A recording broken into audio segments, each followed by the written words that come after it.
Hi, Ray Middleton here, Workforce Development Lead at Fulfilling Lives. We're going to make a series of films to help those people who are trying to help people with complex needs, combining mental health with alcohol and drug problems, which sometimes then lead to homelessness, accommodation problems, and are offending. Often when we're working with this group of people, it can be very difficult for staff, to be honest. There's a lot of emotional wear on the front line. And so staff often feel overwhelmed, or family and friends do too, and not sure where to start, or not sure what to do that would be helpful, or how to start. So that's what we're going to do, is make some films to make that more helpful. It's a series of films. We're going to use the Ladder for Life framework, which is a picture language which helps to illustrate some good topics which are worth opening up a dialogue about. So some tips really about topics. So that on the picture of Ladder for Life, you can see that the direction in someone's journey is going on. It's the top of the hill, and that's a good topic to talk about, to open up a dialogue with someone around and think, well, what direction are we going in our journey? And the second point would be what motivates you? What's the motivation to get there? Because if it's going to be a bit of a long journey, we'll need something, some strong kind of values that are going to motivate us. And the third thing is to look on that journey about some of the boulders or problems that are going to get in our way, that we'll need to overcome on that journey of life. And then the last bit of the picture is the ladder for life, which looks, each rung of the ladder is where we've got some helpful habits or skills that we can practice. So that's about sizing up a problem, saying how we feel about a problem on our journey, looking at dealing with conflict, looking at asking for help or helping others. The last three rungs then are about planning to overcome a difficulty on our journey, putting the plan into action, and then reflecting whether or not we've solved a problem. There's some helpful reflection we can do as a skill to think, what have I learned from this experience and what can I change? And so that's the picture language. And we're going to take an open dialogue approach. So three principles of open dialogue when applied to complex needs is, the first principle would be to always accept, and we can be confident in this, that we'll only ever partly know what's going on with somebody or with a difficulty. So we'll never know everything.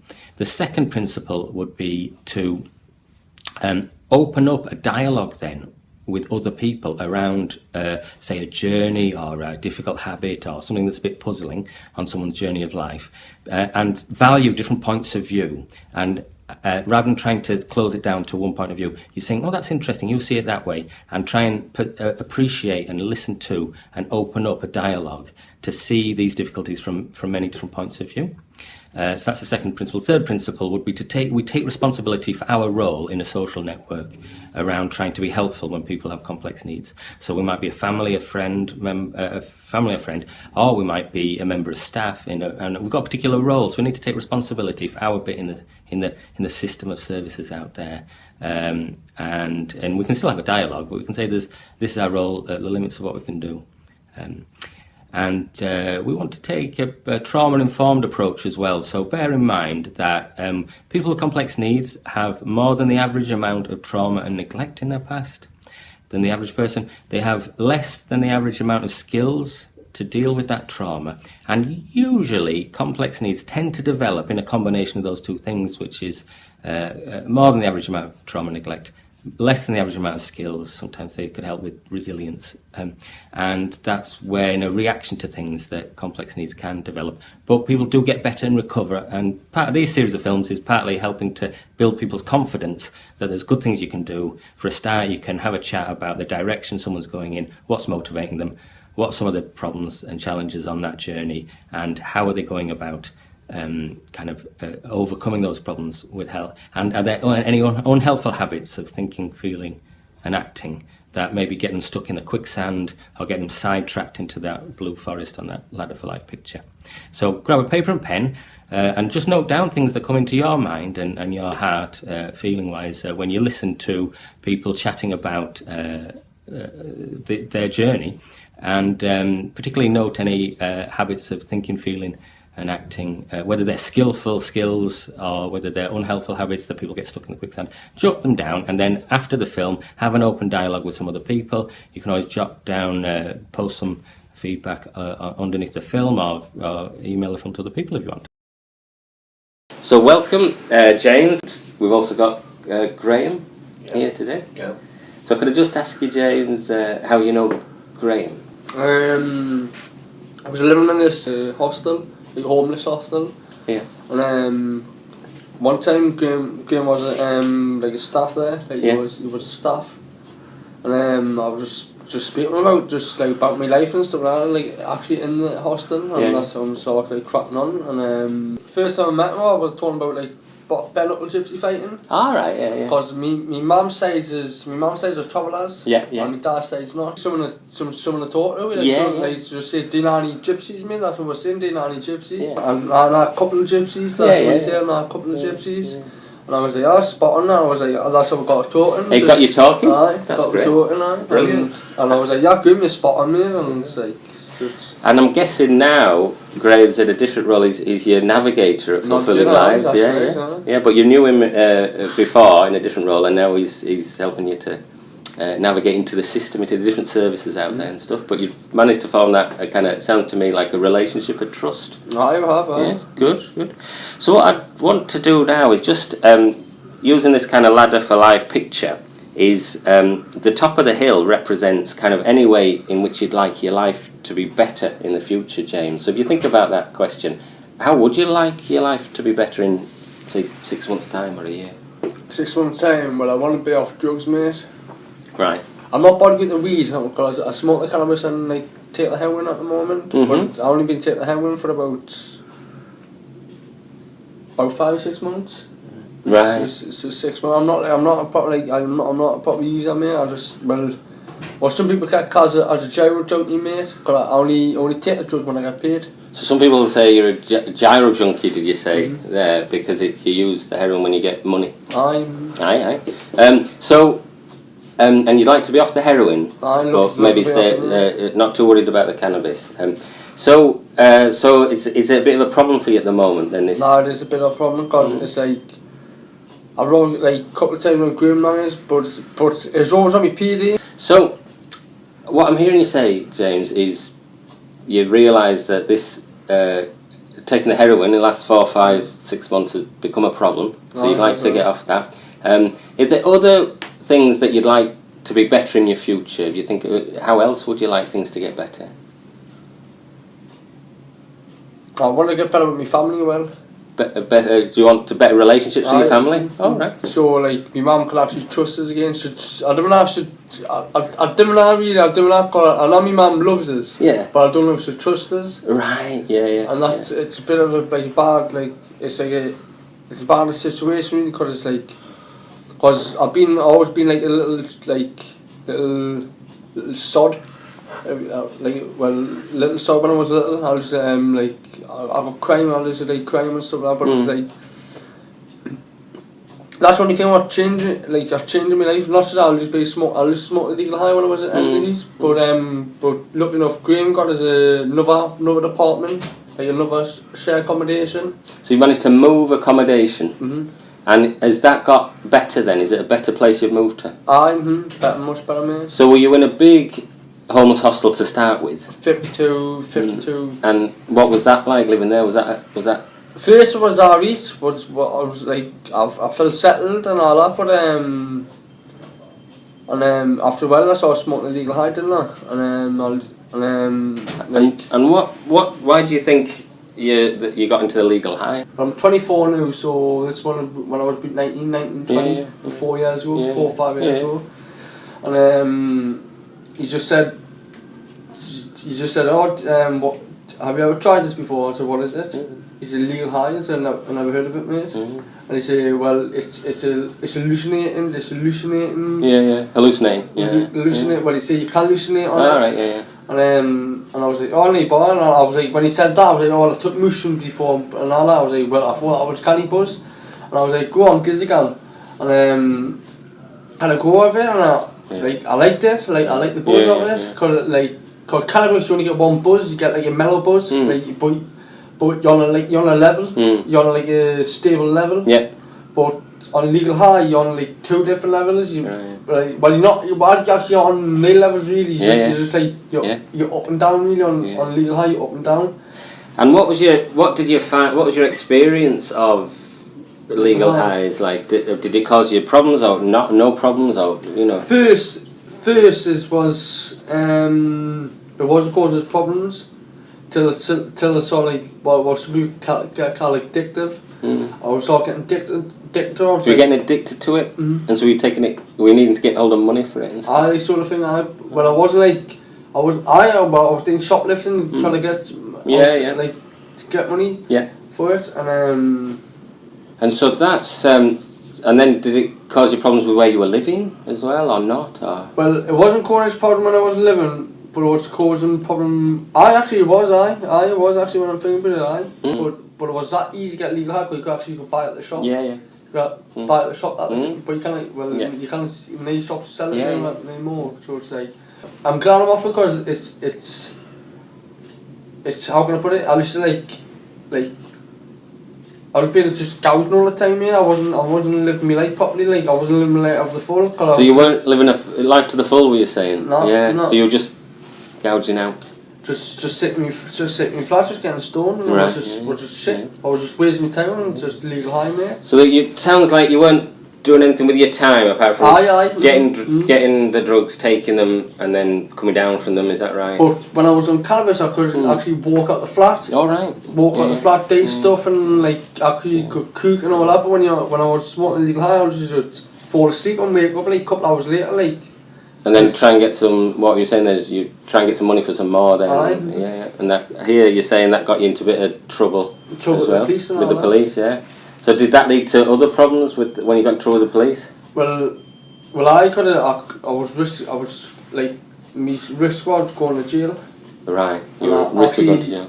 And I'd done this one crime, but I didn't do it. I got NFA'd. Yeah. And I've done 6 weeks in remand in jail, Dublin jail. And what was that like? It was helpful,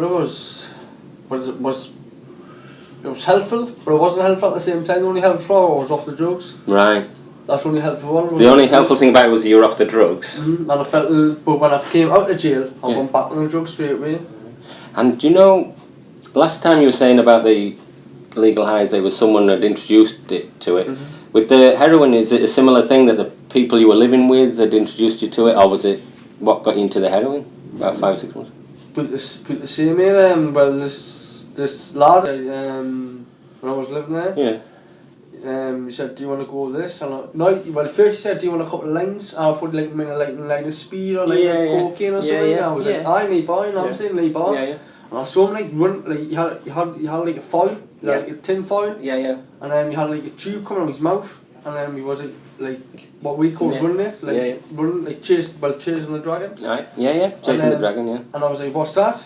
Like I didn't know, he's all heroin. And I was like, "Oh, what's it like?" You know what I'm saying? What's it like? And he said, "Well, you get like a mellow, like you get like a chill feeling, like you feel like you're in a bubble. You feel like you're in a bubble, and you can get here if you feel safe." I was like, "Gives a go then, and I had to go on from that day there. And so, how does it make you feel taking heroin? It's right what you're saying. You feel like you're in a bubble. You feel in a bubble? You feel like you're in a bubble. And it's like nobody can get in this bubble. Nobody can get into the bubble? Nobody can get in the bubble. They sound mad. It's like with cannabis, I hear voices all the time. I'm barely hearing voices. So you hear voices all the time? Well, just when I'm by myself, but in a group session like this, I don't hear voices. Just when you're on your own. And is that part of the reason why you're taking the drugs is because of the voices or not? Is there another reason? That's what I take the heroin. Well, sometimes when I take the heroin for, because it's like I feel like no pain. So the heroin takes the pain away. So is it sometimes when you're on your own, hearing these voices, is that kind of uncomfortable, painful kind of experience? Well, no, because they just call and say, "Oh, what a tot O'Reilly," and they say, "You stupid bastard," you know. They say, "You stupid bastard." So they call you names, you stupid. Yeah, they're calling your names, the voices. And like they skip some story and "Oh, what a belter," and they can again, "You stupid bastard." And so, when you're hearing those voices, is it then that you feel like maybe taking something to No, no, I know what you're saying, like, But maybe not, it might not be that. but no, like, I sometimes, like, watch telly or, like, cook something, like, keep me So keep cooking, me active. yeah, so you've got you've worked out that cooking something or watching telly can kind of get, Yeah. Like, someone I'm, like, if I'm... Or are you doing something? If I'm doing something, like, naughty, really, if I'm doing something, it's like a bit like the devil on one side and God on the other side. Right, yeah. And it's like, the devil tells you, like, well, actually, the both, when the first I heard voices, like, when the first I heard voices, it was like, it was hard, because I was getting scared, you know what I'm saying? I was messing up my emotions. Yeah, your emotions were messed up, and you were scared when you heard them. I was like, well, what's going on? You know what I'm saying? I was like, well, what's going on? Where these came from and all that, but I was like, well, I thought at the time people were doing black magic on us. Oh, right, That's what I thought. You thought people might be doing black magic on you. And how do you make sense of them now? What do you think about them now? How do you explain I laugh at them, mate. All right. I just think it's funny. And is that quite a good strategy then, so they don't bother you too much if you laugh at them? And like, sort of thing I want to say, sometimes I get, like, sometimes pissed off, because, like, when I want, like... You sometimes get pissed off with them. Because it's like, it's all the time. Right. It's all the time. All the time, these voices. Yeah, I can appreciate how that could get you annoyed. And I can appreciate what you said earlier, which is you got at first a bit frightened of them or a bit scared of them. And they can be annoying as well if they were there all the time. I can understand what you're saying. No, but it wasn't just young voices, I was like seeing things as well, mate. Oh, right, seeing things as well. That wasn't good, like was always at night time. It wasn't like daytime when I was seeing things. Yeah, at night time you saw things? Night time, I would say things come from the ground and all that. What like, sort of things? Well, I thought it was spirits, mate. Yeah. Like good spirits and evil spirits fighting for us and all that. They're fighting for you. Like one side would say, yeah, come on this side, but I was like, no, I'm going to go on this side because it's good. Wow. I'm saying, I'm not a bad lad. I'm saying, well, I can't be, like, but it's mostly be deaf. It was more to be, like, deaf what I was saying, like, I used to have, like, nightmares when I was having a voice with, like, people, like, just, like, killing people and all that, like. So that sounds really difficult, from when I listen to what you're saying there. So, are you getting any help from anywhere else around the voices or anything else? Well, I've got a CPN, mate. Oh yeah. I've got a CPN. And how do you get on with him? No, he's canny. No, he's alright. So is he able to kind of talk to you about the kind of the hearing voices type stuff? Well, it's got better now. It's got better because it's got better. It's got better because obviously I've been having the voice for 4 years. You know what I'm saying? And it's like the first couple of months I was like, well, I was just crying all the time. I don't know what I was crying for. Like I had no reason for crying, mate. I was just crying. Yeah. And like even like put a song on and I used to like cry over the song. Like I was like, hey, what am I doing? I'm saying, what am I doing? So you were quite a lot of emotion stirred up. It sounds like if you were. I was like going bubbly and all that. And why do you think it's got better? I got used to it, mate. You kind of got used to hearing the voices. I'm starting doing stuff me like what's active. Oh, what are you doing? So you started. That sounds a change from when you were just taking drugs and in your flat all the time. So what kind of things have you been doing recently to get active? Well, going to group sessions. Going to group session because I was speaking to Graham, and I was like, Graham, I'm bored. Yeah. And he said, you were bored. And so I've got nothing to do in my spare time. I say, well, I can't go with my pals get stoned. But I don't want to. I was like, it's not the way you live your life. You know what I'm saying? Because I've been brought up with like pretty good role models, mate. Yeah. And so you start to be thinking, nice. I can't live my life just getting stoned. There's more to life. I'm more life like. Well, I like activities like outdoors activities like gorge walking, kayaking, canoeing, swimming. So you've been able to get involved in any activities then in the recent weeks? I've been going fishing. I've been going fishing. You've been fishing? Fishing, pool. So have you gone there with? One of the workers who works with me before. Great. So you've been fishing and pool. And I've got this group session after this today. Oh, is that the Hearing Voices group? Hearing Voices, and how have you found the Hearing Voices group? Well, I didn't come last week because I had a headache. Yeah. He was just banging, was just hurting. Yeah. And but I feel like I'm getting better. I feel like It does sound like you're getting better. Because when I first saw Young Voices, I thought I was by myself, mate. I thought I'm the only one with The only one who hears voices, right? But when I like confronted somebody about it, or was no, James not the only one here, mate. Like, cause company pal got mental health problems, and Young Voices. Yeah. I'm like, oh well, custody. I'm saying custody. So you didn't feel on your own anymore once you realised other people. It's quite common to hear voices. That's when I stopped crying and all that. When I stopped crying, that's when I started like motivate myself to do stuff. Like, cause I was speaking to him, said, well, how do you cope with it? Yeah. I'm saying, how do you cope with it? I said, well, I wash the dishes, I hoover up, I go out for a walk, or I listen to music. So it sounds like you've got a lot of skills there about you've worked out how to cope with it yourself, and then you was talking about motivating yourself to kind of, if I've heard you right, get more of a life than just getting stoned all the time. And so you've got into fishing, you've got into the Hearing Voices group, you've got into pool. Are there other things you might like to do with your time in the future, do you think? Can you think of anything? Oh, not that. I'm just waiting for the appointment. Really, I might be going to this studio. I like my rap music. Oh, you like your rap music? I do rap myself. I do rap myself. Oh, yeah. That's Chili Studios? Yeah, you're right there. Yeah. So just to sum up, James, have I heard you right? Because it sounds really helpful that things have got better in the last few weeks.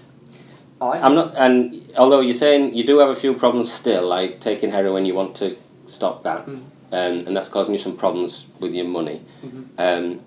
However, things that have got better is you moved from a large homeless hostel with 55 beds to a smaller place. Is that right? There's only 8 people in There's only 8 people in this one, so that was better. You've got, you're also doing stuff with your time, so now you've got into fishing, pool, you're going to go to this rap music session. And what do you think motivated you to kind of want this better life? Because you were saying at one point you thought, well, I'm not having a fun. Well, mostly family work, mate. Ah, right. And it's like, my mum used to be a cleaner, then she used to be work at McDonald's. But I'm a little bit sad for my mum at the moment because she's in a wheelchair. Oh, right. And like she's got arthritis and diabetes all through her body. Like she's like everything, like she can't sit down for more than she can only sit down for 10 minutes, and she's like that walking about on her back. Right. On her back. And she's in a wheelchair now. She got crutches and all that. But when I spoke to my mum on the phone a couple of days ago. Because she's coming up on the 17th of December. Is she coming to see you? 17th, just drop your Christmas present off and stuff like that. So, and it sounds that relationship's really important to you. That you value that. That's what I'm hearing with your mum. With me family it is, mate. With your family, yeah. Because it's like friends that come and go, mate. But if you get good friends, you know, like if you get a good friend, like, you can have a good friend all your life. You know what I'm saying? Yeah. But the family, you need to stick together. Family, you know what I'm saying? It's like a big family need to stick together like a chain, like a chain, like a padlock, like a padlock where you kind of snap this padlock. Right. Yeah. You know what I'm saying? It's just like these strong. Yeah, the family is like a padlock, a really strong chain that you. Yeah. And so you were thinking about how that's motivated you to get better. So they're all working, is what I'm hearing you say. Like the working class people in my family. Yeah. So there was something about thinking about the values of your family, and one of those values seems like the working class and their work. And then that kind of, if I've heard you right, that was, you were thinking about your life had got into this difficult patch where you were just taking drugs all the time and getting into a bit of trouble with the police. And this was motivating you, thinking about actually, you think about your family, is that right? And your mum. Because I want my mum to like. She's proud of us at the moment, but I don't know how much proud of us for. I'm like, I haven't done anything right. If that makes sense. So she's saying she's proud of you, and she's wondering. You're wondering why she's proud of you. Sort of thing. Because I haven't got a job. I'm like fair enough. I'm still taking the drugs. Yeah. And it sounds like that break in the relationship with your mum. You want that to heal a bit from what you said earlier in our chat. Because you're hoping when you meet her, a bigger padlock, and kind of make that kind of connection again with your mum in that chain of your family. Is that right? And so you're hoping when she comes up on the 17th to have a good chat with her. So she's going to visit you where you're living. Cool. Well, she's taking us out for breakfast, mate. She's taking you out for breakfast. That's great. Because I'm interested in this idea that you want your life to get better, and you've obviously made these really good changes. You've started to go to fishing and pool, and you've moved to a better place. This 8-bedded hostel, they ain't as big as the bigger one. So in the would you eventually? The reason I moved from the hospital before is like I was getting targeted. You're getting targeted. Like every time I was getting paid, there was like bullies. Right. Yeah, that is a bit. And like how would I put it? Like all my life, I've like never been bullied in my life. Well, I just got bullied in Hartlepool, and when I lived in Hartlepool, I had like a Geordie accent. All right. Yeah. And not so like an Irish accent sort of thing. All right. Yeah. And there's bullies Hartlepool because when I used to go to school, I used to like pick on us. So you used to get bullied and picked on at school? And but till I stood up to myself, stood up for myself, and like from being the soft clerks in school, I was the hardest kid in school. Right, right. And like, so you stood up for yourself, and then you were seen as the hardest kid in school. I was just to fight anybody when I was young. As a way to kind of react to this bullying. I thought it was just like deeds, angry, like angry about you. Angry, yeah. Like you see, you had like something built up, you couldn't get released. And were you angry? I was pretty angry. I was cause my mum wasn't talking to us like at that time. My mum talking to us now. But shows will start coming. Like my mum been there for us like all the time. But when I first met Graham, I was telling me bare knuckle gypsy fighting. Yeah. And like from that stage to like going downhill and not fighting at all. Like cause I knew who it was, but I wasn't fight him. I wouldn't fight him. Because like, I'm scared of too, because I'm scared kids, cause I know I'm a good fighter, but I don't want to like case of hurting them. So you're scared about hurting them? And a case like, although you're a good fighter. And case a knife get pulled out and I'm using a knife. If someone pulls a knife out, someone could get really killed, I suppose. That's one of I'm scared of, case someone pull a knife out and I'm like, oh yeah, that's neat, but like, not so that when someone targeting in your room, you know what I'm saying, in your bedroom, you got nowhere to run, you know what I'm saying, you got nowhere to go. So you've been targeted, you've been frightened of maybe someone pulling a knife, and you're not really wanting to fight in case you hurt somebody. So that sounds a bit of a really difficult patch to be living there for a while. And not so sad, like I usually, how can I put it? I could turn up on a fortnight, that much money I'm but I could pay for me bills and blah blah stuff like that, but it's like, but anyways, there's like, and that's when they used to like target him, and they used to like give us a pipe, make us fall asleep, and like I wake up and money missing, my phone missing. So you've been robbed, and take your phone and your money. And obviously Graham was like clocking on this, you know what I'm saying? So Graham clocked onto this, yeah. Hang on a minute. Yeah. This is not working out. You need out here quickly. You need out here. Out of the big 55-bedded homeless hostel to somewhere that's a bit smaller. And would you like to eventually move on from there to somewhere better as well? Oh, I want like if I could have a choice, I'll move now because like it's just get away from the heroin, mate. Cause like a bigger. I was like a small fish in a big pond. Right, yeah. And is it a smaller pond now in this? It's better because there's 8 instead of 55 in a homeless hostel, but it's still, there's influence about people using heroin and you want to get away from the heroin. So maybe that's something me and Graham could help you with, is find somewhere that's not full of heroin to live. Worker, and she was saying, well, if you're that strong, Jim, you could walk away from the heroin, because it's like, it's not up to the person who taking it in front of you, it's up to you.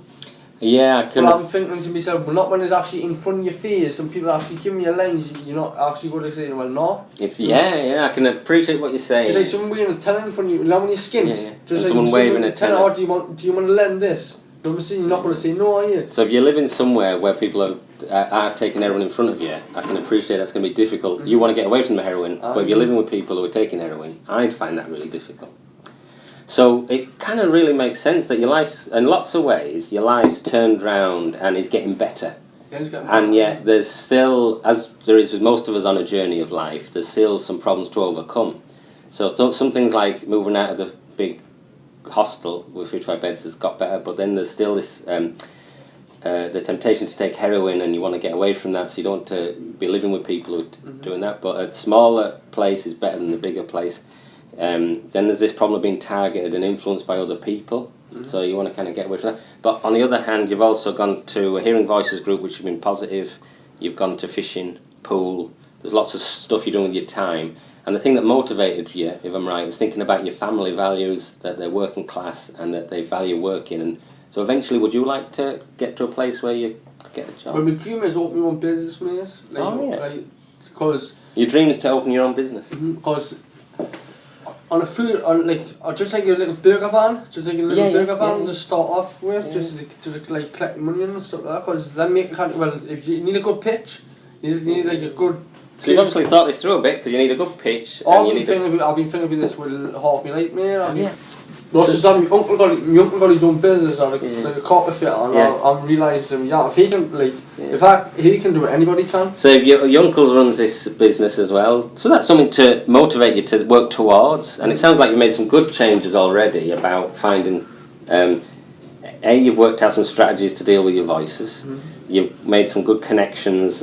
You've moved to a slightly better place, although moving somewhere even better where people aren't taking heroin would be good.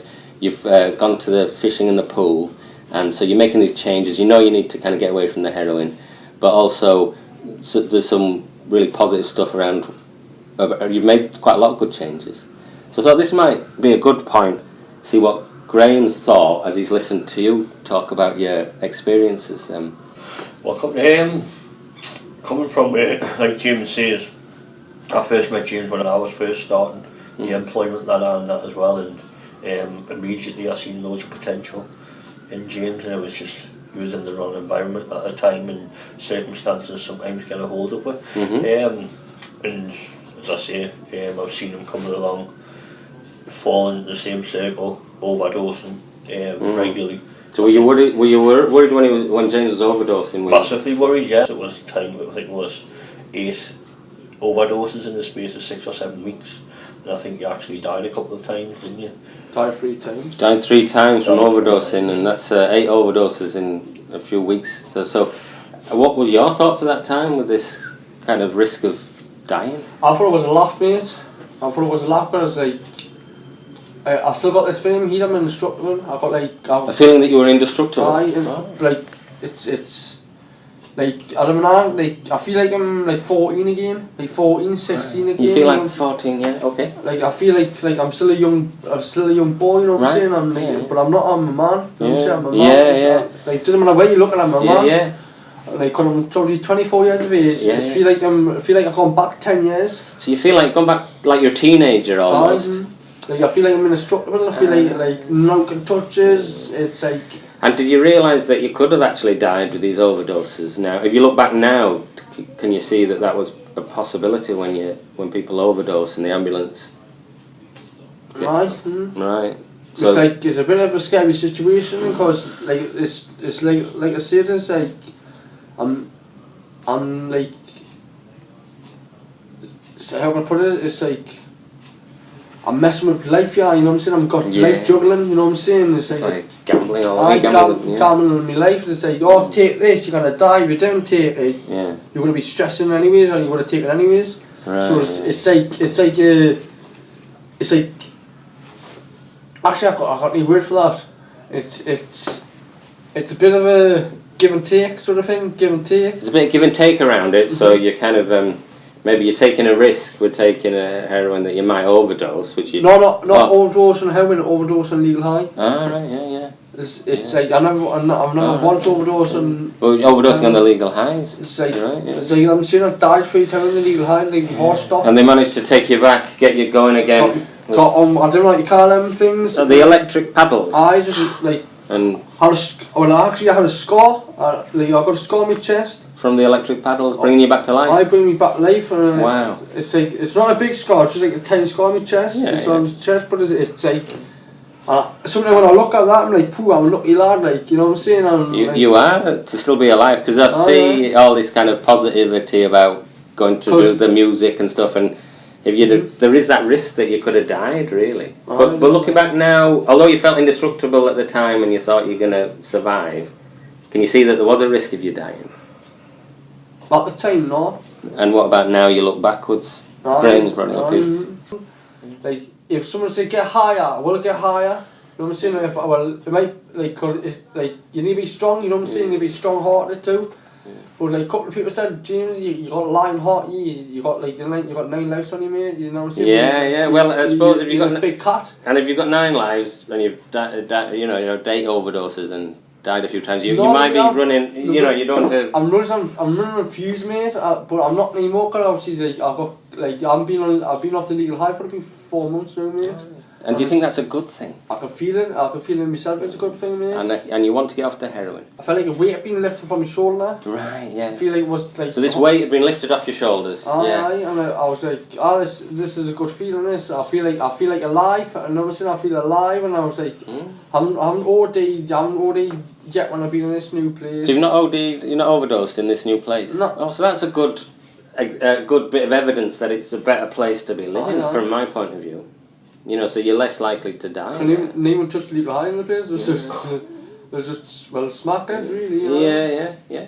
So then, the other thing I'm thinking, listening to what you're saying, James, is it might be that when you're around other people, it's hard for you. You're kind of influenced by other people quite easily. Do you think that's fair to say? Like what my mum said, well, like that's what I come back again for. And when I was about age of 14, I was a bit like easy leaded. Easily led. That's what my mum. When you were 14, and your mum noticed that? My mum noticed straight away. My mum clicked on it straight and said, "Yeah, your son, you're gonna get easy leaded. You're like easy leaded, you son." And what do you think that's kind of true? I don't know what easy leaded mean, mate. Well, easily led is mean like, say, if someone suggests, say, take this heroin or take this legal high, that it's kind of hard to resist. That the people you're with kind of suggest things, and they might suggest something that gets you into trouble with the police or gets you into trouble with drugs.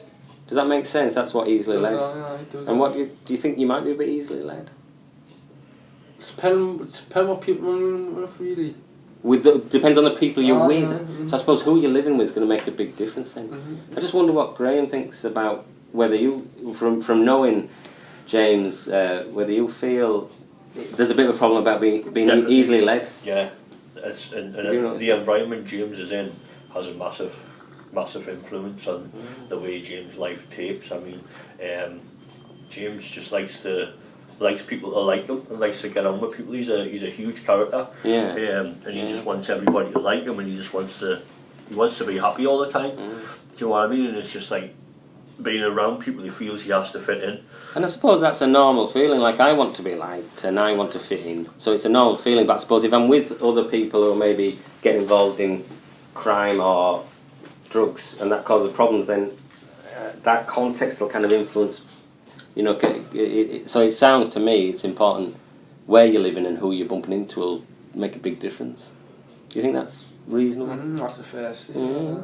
What comes to my mind is thinking, if we could help you to move somewhere else, that might be a stepping stone to eventually your own place, but that might help you as well, because you want to get away from the heroin, is what I've heard, is a priority for you. Is that right? Well, if I can live in the same place and be off the heroin, that'd be a massive improvement for me. Like, cause it's like, I know I'm stronger. Like, cause I've been in a situation like that before, and I got myself out of the way. You know what I'm saying? And I'm thinking to myself, well, if I can do that, I can do this. You know what I'm saying? This is easy, this minute. But it's like, it's not good. It's an addiction. That's the problem. Like, crime's not addiction. Crime's just you can stop doing it like that. It's up to you. But it's like, the only thing I got annoyed about is going to jail all the time. So you got annoyed about going to jail all the time? And what was that and did you want to kind of stop that pattern of going into jail? I was like shoplifting all the time.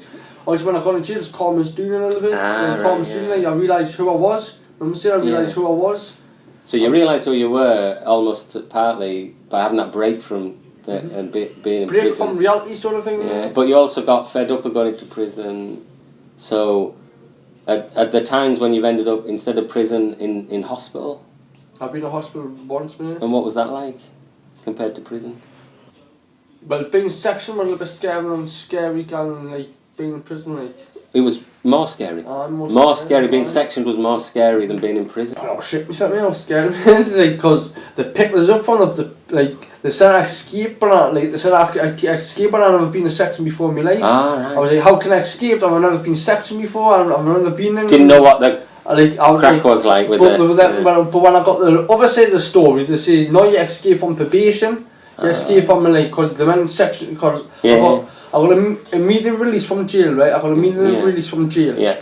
And I came to probation.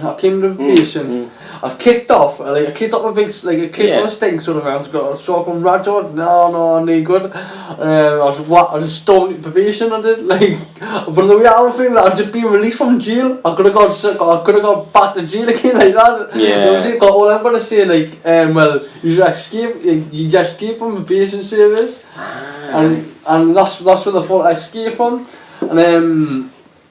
And they were probably trying to finish off their what they'd call like a mental health act assessment. Aye, that's what it was. Aye. And so from there you were in hospital, and you found. Am I right in hearing being an inpatient in hospital was scary, and it was kind of a worse experience, was it, than being in prison? Mm-hmm. And then they keep giving injections and all the calm student and all that. I was like, what you doing? Yeah. I was like, because first I was in this room by myself. Was a glass door. Was glass door. Was like a cell door. Yeah. But you could actually see it underneath. That's only different ones. That's like cell doors. You can't see it underneath. Yeah. But it was a glass door you could see through. I see. You could see through, and it was this like a man and a woman. Didn't make a difference, but it was a man and a woman just sitting there, just sitting there 24/7, like 24/7, like obviously keeping an eye, watching, keeping an eye on us. And they'd come in every couple of hours, giving injections, they call us, make us go to sleep, and then I was like, what's it? And how did you feel about that? I felt raped. I felt someone I felt just like not the right person, man. I felt lazy, I felt dopey, I felt stupid. I don't know, like in my brain I'm a smart lad, I'm a clever lad, mate. I can see that, yeah. And then but the funny thing, I can't read and write, but I'm a bit like you, mate. I see visions. So you can't read and write, but you see visions, and is that right? I see pictures in my head. I see pictures in my head, and I go, nah, that's a good picture. That. Yeah. That's a good scene, or that's a good show. Yeah. What I'm saying. And I can hear from what you're saying that although you can't read and write, you're bright, and you kind of Like I'm no fool, mate. Like my mum don't raise fools. That's what I'm saying. I'm not like you can't trick. I can see that, yeah. So that sounds good that you're out of the hospital now, and hopefully you won't have to go back.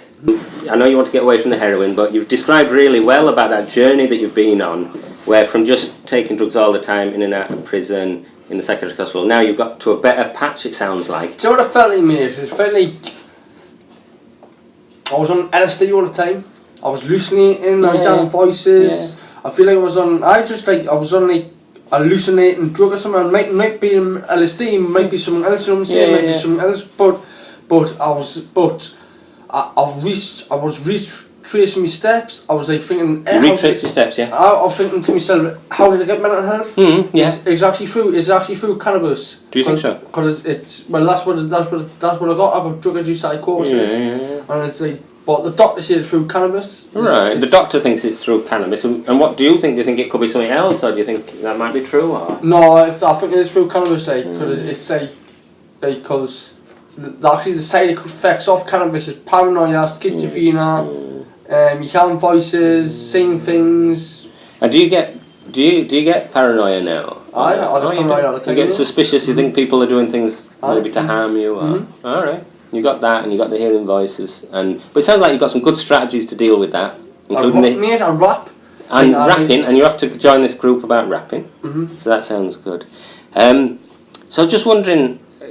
Just to bring Graham in again, about have you seen this positive change in James in the last few weeks, and what do you think about that? I've seen a huge change in James. I mean, what he was saying earlier about his mum saying that she was proud of him, and he doesn't understand why.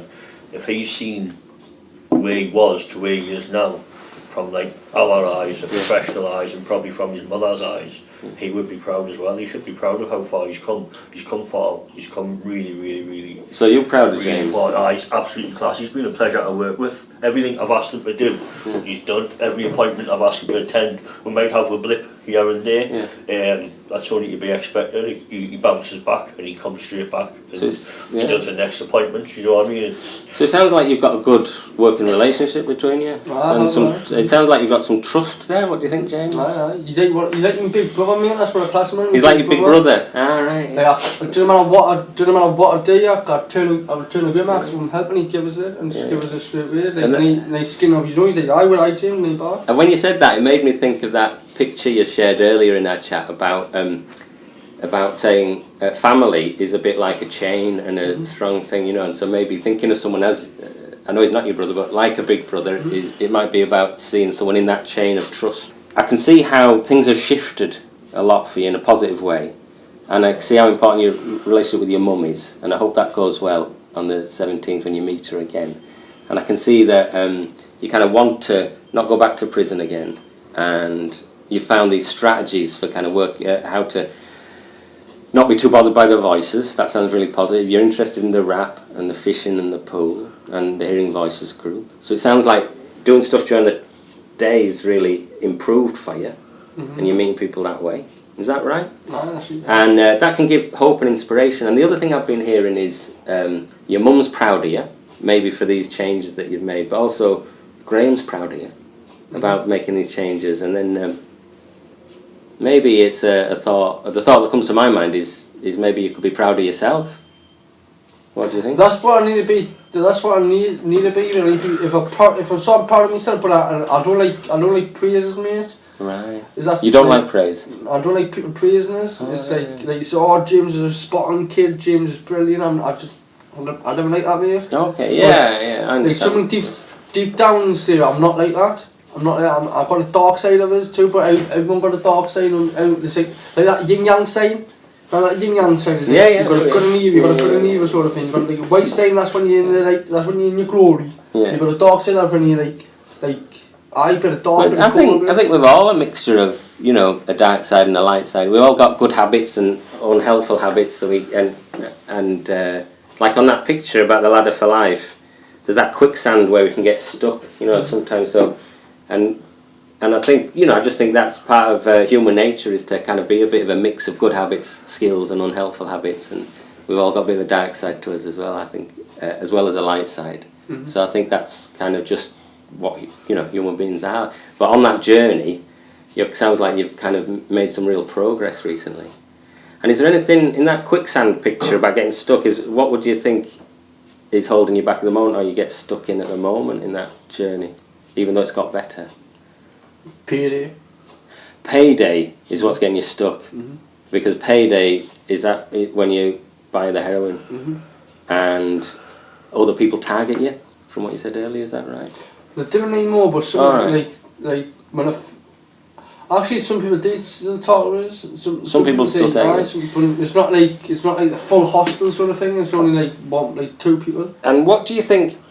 It sounds like you're dissatisfied with this payday problem about buying the heroin. And what do you think might help you to kind of overcome that problem? Have you had a plan to solve that payday problem about buying heroin? I need to buy something else. I need to start looking at myself properly. Buy something else and look after yourself properly. So that could be a plan, couldn't it, about the future? And maybe if you chatted to Graham or someone else about the plan about payday, you might be able to come up with a plan together about what might help you not just spend it all on heroin, because there's also the other risks associated with that, not just losing all your money. So I just wanted to thank James for being willing to share today. Did you have any final kind of thoughts? What's this been like, chatting about this ladder for life? What's it been like as a process, James? How have you found it? I feel like I need to act on it now. You know what I'm saying? So our chat that we've had, you need to put it into action. Is that what you're saying? That's where I'm at now. I feel like I've done all them. I've done all them. You've described the problem. No, I feel like that's it. I've got 3 more to go, and I'm at the top. Yeah, you'll be overcoming the problem. So then you've said you felt frightened at times and felt annoyed at times about things. You've talked about some of the different problems you've got about easily led, and also the problem about payday and buying heroin. And then you've talked a bit about a plan, about maybe talking to Graham about a plan about payday, but also maybe a plan about moving somewhere where people aren't using heroin because of that difficulty about being easily led. You thought about what might help, but so what you're saying is now you're at the point of planning, but you need to put it into action and overcome the problem, the 7th rung of the ladder there. You've done quite a bit of reflection in the last hour, chatting with us, and that'll help you get on to the top of the hill there, where eventually I'm hearing you'd like to run your own business, maybe a burger van business, and do more with your time and be away from the heroin and meet your mum, and your mum can be proud of you as well. These things are important to you. So you've got a good plan about your future. Sometimes you've got a bit sidetracked, you described in the Blue Forest there, sometimes ending up in prison or the psychiatric hospital. But actually you've learned from that, it sounds to me. Whereas now you're definitely moving forward to a better life where you're doing stuff like the pool, the fishing, but also eventually the rapping and eventually running your own business. Like, and a better relationship with you. James is on a DRI at the minute. And we're attend probation weekly. And we also have to attend Crown Court for reviews.